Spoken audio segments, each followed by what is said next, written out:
구약성경 이사야 61장 1절로 11절 말씀.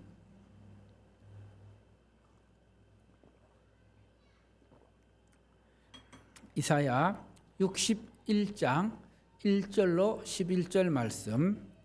구약성경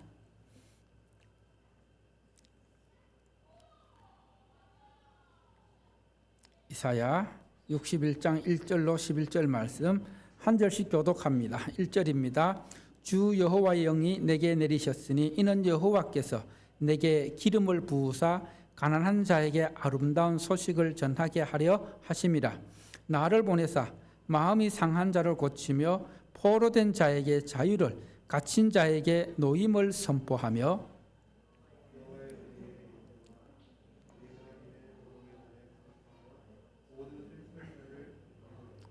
무릇 시온에서 슬퍼하는 자에게 화관을 주어 그 죄를 대신하며 기쁨의 기름으로 그 슬픔을 대신하며 찬송의 옷으로 그 근심을 대신하시고 그들이 의의 나무 곧 여호와께서 심으신 그 영광을 나타낼지라 일컬음을 받게 하려 하심이라.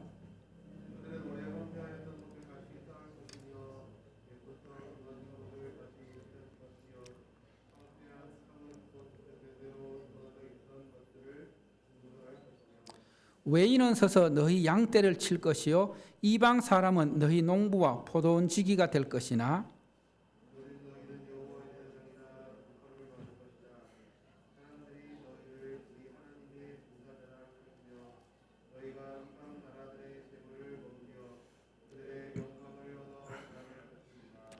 너희가 수치 대신에 보상을 배나 얻으며 능력 대신에 몫으로 말미암아 즐거워할 것이라. 그리하여 그들의 땅에서 갑절이나 얻고 영원한 기쁨이 있으리라.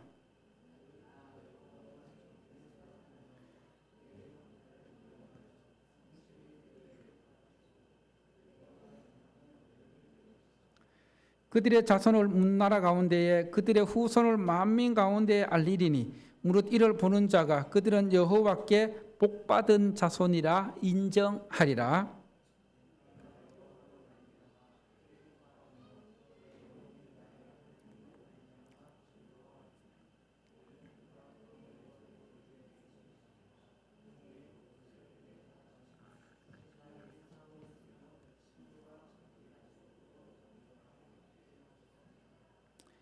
함께 합독합니다. 땅이 싹을 내며 동산이 거기 뿌린 것을 움돋게 함같이 주 여호와께서 공의와 찬송을 모든 나라 앞에 솟아나게 하시리라. 아멘. 할렐루야. 오늘 본문의 말씀을 가지고 묵상하며 설교를 준비하는데 찬양 하나가 떠올랐습니다. 바로 성령이 오셨네라는 찬양입니다. 성령이 오셨네, 여러분들이 아시는 것처럼 그 가사를 보면은 허무한 시절 지날 때 깊은 한숨 내쉴 때 그런 풍경 보시며 탄식하는 분이네. 고와 같이 너희를 버려두지 않으리 내가 너희와 영원히 함께 하리라. 성령이 오셨네, 성령이 오셨네, 내 주에 보내신 성령이 오셨네. 우리 인생 가운데 친히 찾아오셔서 그 나라 꿈꾸게 하시네. 그 다음 같이 우리 함께 읽어봅니다. 억눌린 자, 갇힌 자, 자유함이 없는 자, 피난처가 되시는 성령님 계시네. 주의 영이 계신 곳에 참 자유가 있다네. 진리의 영이신 성령이 오셨네. 성령이 오셨네. 성령이 오셨네. 내 주에 보내신 성령이 오셨네. 우리 인생 가운데 친히 찾아오셔서 그 나라 꿈꾸게 하시네. 아멘. 참 가사 하나하나가 은혜가 되는 그런 찬양입니다. 하나님의 영이신 성령님이 정말 이 찬양의 가사처럼 허무한 시절 보내고 기쁜 한숨 내쉴 때 그런 우리의 모습을 보며 탄식하시며 고와 같이 버려두지 않으시고 영원히 함께 하셔서 우리에게 참 자유를 주십니다. 그리고 억눌린 자, 갇힌 자, 자유함이 없는 자에게 피난처가 되셔서 정말 참 기쁨과 자유를 주시는 분이 성령님이십니다. 그리고 더 참 마음에 와닿았던 가사가 한번 따라해 볼까요? 우리 인생 가운데 친히 찾아오셔서 뭘 꿈꾸게 하나요? 그 나라, 어떤 나라? 하나님 나라 꿈꾸게 하시는 분이 성령님이십니다. 할렐루야. 다시 한번 우리 인생 가운데 찾아오셔서 하나님 나라 꿈꾸게 하시네. 참 얼마나 은혜가 되는지 모릅니다.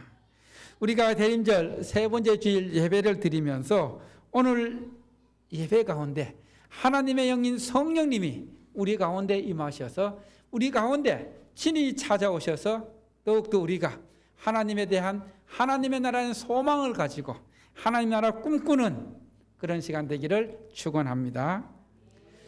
오늘 읽은 이사야는 전체가 66장까지 되어 있는데 그게 1장에서 39장, 40장에서 66장 두 부분으로 나누어집니다. 1장에서 39장은 이스라엘 백성들이 하나님의 품을 떠나서 자기 욕심대로 또 불의를 행하며 말씀에 불순종하는 삶을 살았을 때에 하나님께서 그 당시 강국 아스르를 통해서 위협하면서 너희들이 돌아오지 않으면은 적들의 공격을 받고 멸망할 것이다. 그래서 북쪽 이스라엘이 하나님의 말씀대로 멸망했습니다. 그리고 40장에서 66장까지는 이제 남쪽 유다에 대한 경고의 메시지와 함께 너희들이 그래도 안 돌아오면은 바벨론을 사용해서 너희들이 바벨론의 포로로 끌려가고 고통과 그리고 억압된 나를 보내게 될 것이라는 그런 심판의 메시지와 함께 그리고 이제 하나님께서는 그 심판으로 끝내시는 것이 아니라 다시금 포로 생활을 마치고 예루살렘에 돌아와 예루살렘 성전을 건축하게 하는 소망을 주는 그런 위로의 메시지가 이 40장에서 66장 사이의 말씀입니다. 그래서 이 후반부가 시작되는 40장에 이렇게 시작하고 있습니다. 너희 하나님이 이르시되 너희는 위로하라. 내 백성을 위로하라고 말씀하시면서 이스라엘 백성들에게 위로와 소망을 주시는 말씀을 주고 있습니다. 이 40장에서 66장을 다시 한번 구체적으로 살펴보면은 40장에서 55장, 56장에서 66장은 두 부분을 나눌 수 있는데 55장까지는 이제 이스라엘 백성들이 그 유다를 침공한 바벨론에 의해서 나라가 멸망하게 됩니다. 멸망하게 되고 그리고 많은 사람들이 포로로 끌려가게 됩니다. 그게 66장까지의 내용입니다. 그래도 그 포로로 끌려간 유배 공동체에 하나님께서 아직 끝난 것이 아니라 하면서 소망과 위로의 말씀이 바로 55장까지 기록되어 있고 56장부터 마지막 66장까지는 이제 포로 생활, 70년의 포로 생활을 마치고 다시 예루살렘에 돌아왔을 때에 하나님께서 어떻게 하실 것인지에 대한 소망과 위로의 말씀을 주고 있습니다. 특히 오늘 본문이 기록된 60장에서 62장은 하나님께서 시온의 회복, 예루살렘의 회복과 구원에 관한 말씀으로서 오늘 61장 말씀은 하나님의 영으로 기름 부으신 하나님의 종 메시아가 와서 어떤 일들을 하시는지 그 여호와의 기름 부은 종이 어떤 사명을 가지고 오는지 또 하나님께서 베풀어 주신 은혜가 어떤 은혜인지 그것을 우리에게 말씀해 주고 있습니다. 그래서 오늘 말씀을 통해서 하나님께서 우리에게 베푸신 은혜가 무엇이고 또 하나님의 은혜를 입은 우리의 사명이 무엇이고 그리고 우리가 그 사명을 깨닫고 그 사명에 충실한 삶을 통해서 하나님께 영광 돌리는 삶을 살아가기를 축원합니다. 첫 번째로 하나님께서 주신 은혜입니다. 따라합시다. 회복시키시는 하나님의 은혜. 자, 이스라엘 백성들은 선지자들을 통해서 경고하시는 하나님의 말씀에 귀를 기울이지 않았습니다. 너희들이 계속 불의를 행하고 하나님 말씀에서 벗어나고 너희 마음대로 살아가고 세상을 쫓아 살아가게 되면은 하나님께서 그냥 두시지 않는다. 반드시 심판하신다. 그렇게 하나님께서 경고를 하셨습니다. 그런 경고의 말씀에 그들은 귀 기울이지 않고 여전히 불순종의 삶을 살았습니다. 하나님을 멀리하며 하나님 없이 살았습니다. 그런 가운데 하나님께서 마침 심판의 칼을 빼셔서 바벨론을 통해서 유다를 멸망시키셨습니다. 멸망시킴으로 끝난 것이 아니라 많은 백성들이 포로로 끌려갔습니다. 여러분, 포로로 끌려간 백성들의 삶은 어떤 삶이겠습니까? 절망과 소망을 잃은 그런 어두컴컴한 어둠에 갇혀있는 자유가 없는 억압당하는 그런 삶이었습니다. 그런 깊은 절망과 시련의 삶을 살아가고 있던 백성들에게 하나님께서는 바로 구원의 빛을 비추셨는데 그 구원의 빛이 하나님의 영으로 기름 부으신 여호와의 종 메시아를 통해서 은혜를 베풀어 주심을 오늘 말씀을 통해서 우리에게 보여주고 있습니다. 여러분, 하나님께서 비치신 구원의 빛, 하나님의 은혜는 은혜 받는 자들이 어떤 자격이 있어서 받는 것이 아닙니다.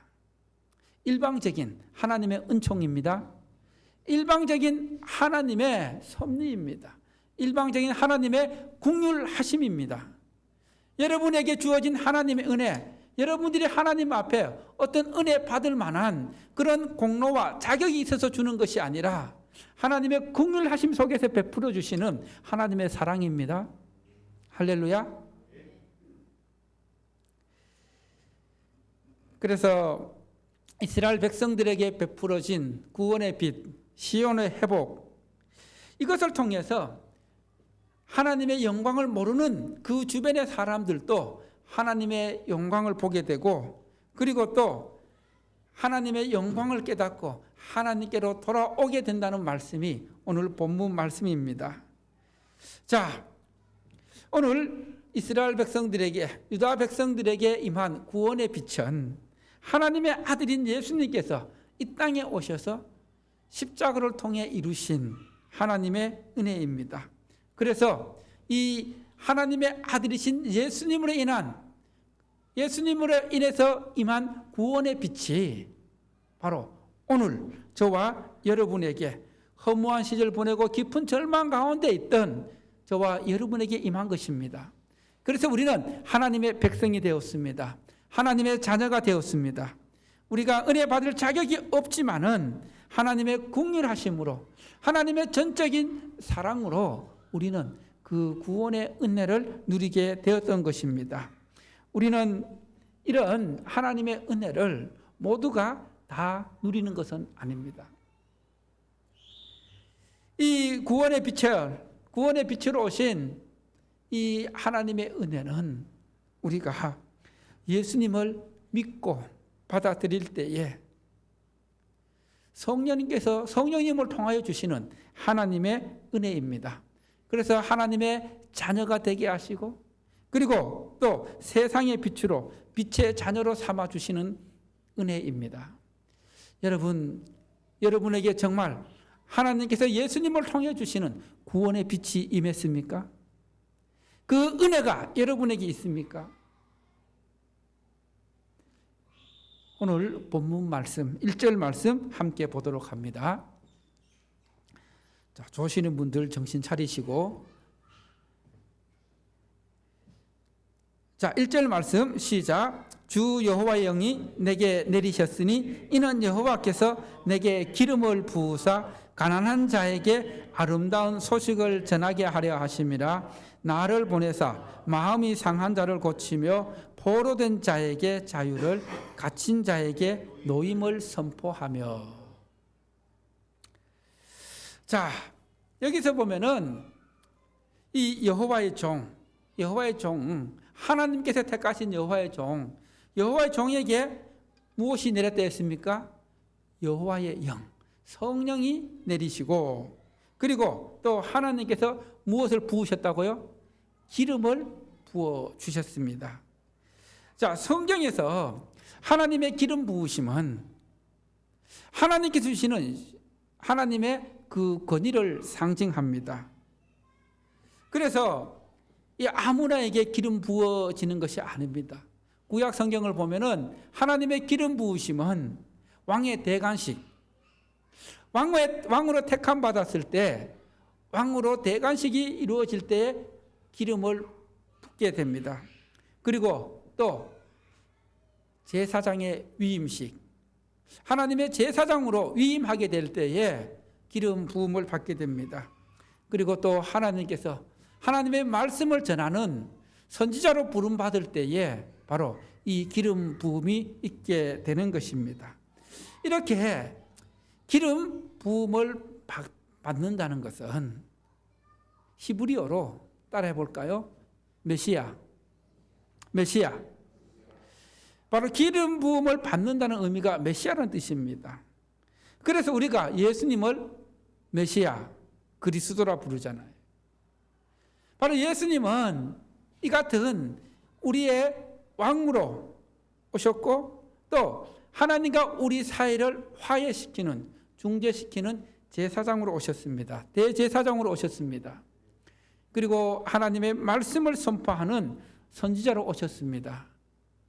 그래서 바로 오늘 1절 말씀에서 이 여호와로부터 택함 받은, 하나님의 영으로 기름 부음 받은 이 여호와의 종의 사명을 5가지로 소개하고 있는데, 첫 번째로 가난한 자에게 무엇을 전하게 하십니까? 아름다운 소식을 전하게 합니다. 성경을 읽어보면은 성경은 가난한 자들의 권리를 보장해 주고 있습니다. 가난한 자들을 함부로 하지 말고 착취하지 말고, 그렇게 율법에서는 그 권리를 보장해 주지만은, 그러나 삶 속에서, 현실에서는 그렇지 못했습니다. 그래서 이 가난한 자들에게 아름다운 소식은 어떤 소식입니까? 가난의 굴레에서 벗어나게 해주는 소식입니다. 가난한 자들에게 가난의 굴레에서 벗어나게 해준다는 소식보다 더 아름다운 소식이 있겠습니까? 둘째, 여호와의 종의 사명은 마음이 상한 자를 어떻게 하는 걸까요? 마음이 상한 자를 고치는 것, 치유해 주는 것입니다. 여기서 마음이 상했다, 그 히브리어 언어를 좀 더 깊이 풀어보면은 따라해 볼까요? 마음이 부서졌다. 마음이 어떻게 됐다고요? 마음이 부서진 것을 마음이 상했다고 표현하고 있습니다. 여러분, 어떻게 하면 마음이 부서집니까? 정말 세상 살면서 이리저리 치이고 억압당하고 차별당하고, 또 내가 계획한 대로 안 되고 사업이 망하고, 그리고 가난한 사람들은 부자들에게 착취당하고, 이렇게 마음이 부서진 자들, 마음이 상한 자들을 어떻게 해주신다고요? 고쳐주시는 것이 바로 종의 사명이라는 것입니다. 여러분, 우리의 부서지고 상한 마음을 고쳐주시는 분은 예수님이십니다. 할렐루야. 정말 예수님만이 우리의 무너진 마음을 만져서서 우리의 마음을 고치시고 회복시켜 주십니다. 세 번째 사명은 포로된 자에게 자유를, 갇힌 자에게 노임을 선포하는 것입니다. 해방을 주는 것입니다. 자, 이 자유는 히브리어 도로르라는 이 말인데, 어떤 자유냐 하면은 옛날에 구약 시대에 이제 그 살기 어려워서 부자에게 돈을 빌렸습니다. 그런데 돈을 못 갚았습니다. 갚을 능력이 없습니다. 그럼 어떻게 될까요? 그 사람은 그 부자의 뭐가 돼요? 종이 됩니다. 종. 종이 되어서 종살이를 하게 되는데 이스라엘 율법은 7년째 되면은 빚졌던 모든 빚을 탕감해주고 다시 집으로 돌려보내는 것이 안식년의 은혜입니다. 그리고 이 안식년이 7번 다음에 50년째가 되면 희년이 선포되는데 이 희년이 선포되면 모든 것이 제자리로 돌아가는 은혜의 해입니다. 이렇게 해서 주어지는 자유가 바로 이 노인자들, 포로된 자에게, 갇힌 자에게 주어지는 자유와 해방입니다. 여러분, 오늘날로 말하면은 옛날에는 빚을 갚지만 종이 되거나 또 그 부자의 어떤 그 소작농 또 이런 식으로 이렇게 농사 지으며 살아갔는데 요즘 말로 하면은 정말 사업을 하다가 빚을 많이 져서 빚을 갚지 못해서 신용 불량자가 되고 그리고 또 집은 압류당하고 하루하루 일하면서 살아가는 자들, 그런 자들에게 빚을 탕감해주고 모든 것을 원래 자리로 돌려주는 이것이야말로 참 은혜와 참 자유와 해방이라는 것입니다. 오늘 그 아침에 잠깐 기사를 보니까 우리나라의 노숙자 수가 1년 사이에 7만 명인가 더 늘었다는, 그것은 무엇을 말합니까? 우리나라 경제가 그만큼 어려워지고 있다는 것입니다. 그리고 네 번째로는 여호와의 종은 하나님의 은혜의 해와 또 보복의 날을 선포하는 것입니다. 조금 전에 말씀드린 것처럼 율법의 7년 안식년과 희년, 50년 지난 이 희년은 그 혜택을 있는 자들에게는 은혜의 해지만은 그러나 불의를 행하는 자들 또 불의를 행하고 가난한 자들을 착취하는 자들에게는 심판과 보복의 날임을 선포하는 것입니다. 여러분, 우리 주님께서 다시 이 세상에 오실 때, 재림하실 때 하나님을 믿는 우리에게는 은혜의 날입니다. 할렐루야. 그러나 하나님을 알지 못하고 하나님을 믿지 않던, 정말 자기 힘만 믿고 그리고 또 불의를 행하며 떵떵거리며 살아가던 그들에게는 어떤 날이 될까요? 심판의 날이 된다는 것입니다. 보복의 날이 된다는 것입니다. 그리고 다섯 번째 사명은 모든 슬픈 자, 곧 시온에서 슬픈 자를 위로하는 것입니다. 이제 기름 부은 여호와의 종이 옴으로써 슬픔 가운데 있던, 절망 가운데 있는 자들에게는 위로와 축제와 기쁨의 시대가 그리고 찬송의 때가 왔다는 것을 선포합니다. 그래서 재를 뿌리던 머리에는 화관을 쓰고 슬픔으로 얼룩진 얼굴에는 기쁨의 기름이 빛나고 그리고 슬픔을 상징했던 베옷은 사라지고 찬양의 옷을 입게 된다는 것이 오늘 말씀입니다. 여러분, 하나님의 영으로 오신 또 하나님의 영으로 기름 부음 받은 하나님의 아들이신 메시아 예수님께서 이 땅에 오셔서 십자가를 통해서 바로 이 모든 사명을 이루어 주셨습니다. 그래서 누가복음 4장에 보면 예수님께서 사역을 시작하면서 오늘 이사야 61장의 말씀을 인용하셔서 내가 바로 그로다, 여호와의 그 기름 부으신 자가 왔다는 것을 선포하고 있습니다. 여러분, 저와 여러분은 예수님을 통해 하나님의 놀라운 은혜를 입은 자들입니다. 할렐루야. 그럼 두 번째로 은혜 받은 제사장의 사명은 무엇일까? 자, 6절 말씀 함께 보도록 합니다. 6절 말씀 시작. 오직 너희는 여호와의 제사장이라 일컬음을 받을 것이라. 사람들이 너희를 우리 하나님의 봉사자라 할 것이며 너희가 이방 나라들의 재물을 먹으며 그들의 영광을 얻어 자랑할 것이니라. 하나님께서 하나님의 은혜를 입은 자들에게 그들을 향하여 너희는 여호와의 제사장이라, 하나님의 제사장이라 그렇게 택해 주시고, 또 사람들은 우리를 향하여 하나님의 봉사자라고 그렇게 일컬어 준다는 것입니다. 인정해 준다는 것입니다. 그리고 이제 이런 은혜를 통해서 우리의 무너졌던 삶이 회복되어지고 다시 세워지고 우리의 무너졌던 삶의 터전이 다시 회복되는 은혜를 주신다고 말씀하고 있습니다.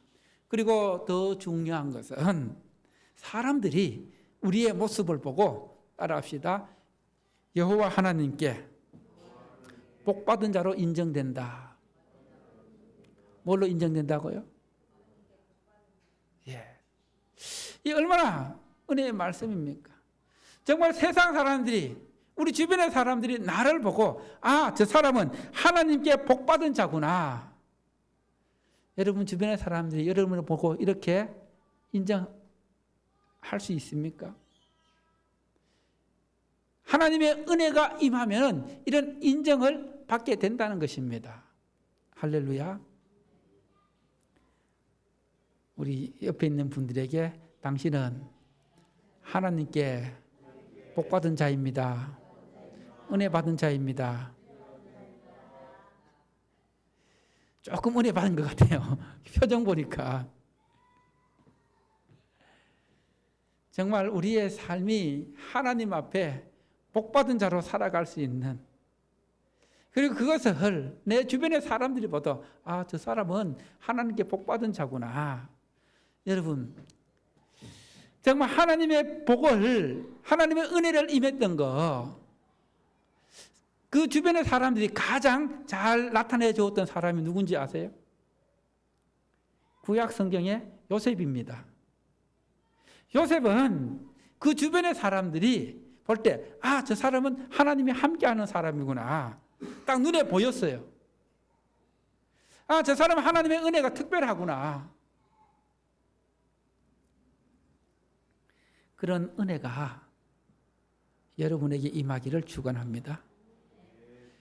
그런 은혜를 경험해야지 하나님께 헌신하게 됩니다. 하나님께 내 몸을 드려도, 하나님께 내 물질을 드려도 아까울까요? 아깝지 않을까요? 아깝지 않습니다.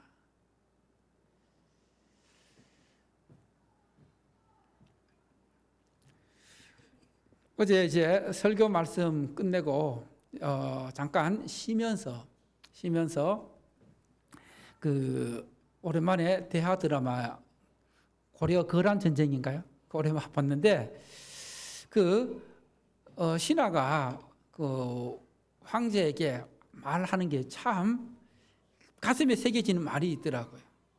정말 이 목숨 왕을 위해서라면, 황제를 위해서라면 아깝지 않게 기꺼이 드릴 수 있다는, 여러분 우리를 위해서, 나를 위해 십자가 주신 그 예수님을 위해 우리의 목숨을, 나의 하나밖에 없는 목숨을 기꺼이, 그리고 아끼지 않고 하나님께, 우리 주님께 드릴 수 있습니까?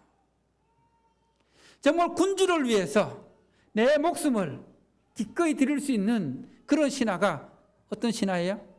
충신입니다. 충성스러운 신하입니다. 우리가 하나님 앞에 그런 충신이 되어야 합니다. 그러기 위해서는 하나님의 은혜를, 나를 위해 죽으시고 피 흘려주신 하나님의 사랑, 예수님의 사랑, 그 사랑이 내 몸속 뼈저리게 느껴지고 경험되어지고, 그런 것들이 그냥 들었을 때 아, 그렇지, 그런 머리로만 깨달아지는 것이 아니라 내 마음으로 깨달아지고 내 감정으로 깨달아져서 감동으로 다가오고 은혜로 다가왔을 때에 우리는 정말 하나님의 백성으로, 하나님의 복받은 자로 그렇게 바로 설 수 있을 것입니다. 할렐루야.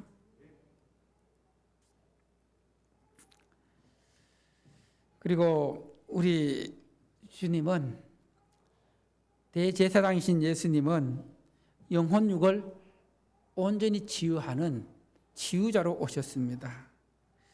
여러분 우리의 영과 혼과 육은 하나님만이 온전히 치유할 수가 있습니다. 우리 육신의 병은 의사들이 고칠 수 있지만은, 그러나 우리 영혼의 병은, 우리의 마음의 병은 쉽게 고칠 수 없다는 것입니다. 우리 영혼육의 병은 누가 고쳐줄 수 있다고요? 하나님만이 고쳐줄 수 있다는 것입니다. 그래서 우리가 하나님의 은혜 받은 자로, 하나님의 복 받은 자로 살아가면서 하나님께서는 다시금 이제 우리의 삶이 회복되어지고 또 은혜로 충만한 삶이 되어지면은 우리는 세상 사람들로부터 인정받을 뿐 아니라 우리 삶의 그 경제적인 목도 달라진다는 겁니다. 즉 의에 남아있는 하나님의 백성들은 그들의 땅에서 갑절의 목과 또 영원한 기쁨을 주신다는 약속을 하고 있습니다. 그런데 중요한 것은 우리가 하나님께 복받은 자로 인정받기 위해서는 하나님의 그 은혜를, 하나님의 복을 나 혼자 독점하는 것이 아니라, 따라합시다. 하나님의 은혜는 흘러가야 한다. 어떻게 돼야 한다고요? 흘러가야 된다는 것입니다. 주님의 사랑은 흘러가야 된다는 것입니다. 할렐루야. 그래서 하나님께서 나를 하나님의 자녀로 부르시고 그리고 하나님의 백성으로 삼아주시고 하나님의 은혜를 주신 것은 그 은혜를 흘려보내기 위한, 따라합시다. 은혜의 통로, 복의 통로, 이런 은혜의 통로, 복의 통로가 되게 하기 위해서 은혜를 주시고 복을 주시고 그리고 물질을 허락해 주신 것입니다. 이런 하나님의 은혜와 복을 흘러보내는, 우리가 성단체까지 진행하고 있는 컨다멘터리도 하나님의 사랑을, 나에게 주신 은혜를, 나에게 주신 물질을 흘려보내는 은혜의 통로입니다. 사랑의 통로입니다. 복음의 통로입니다. 할렐루야.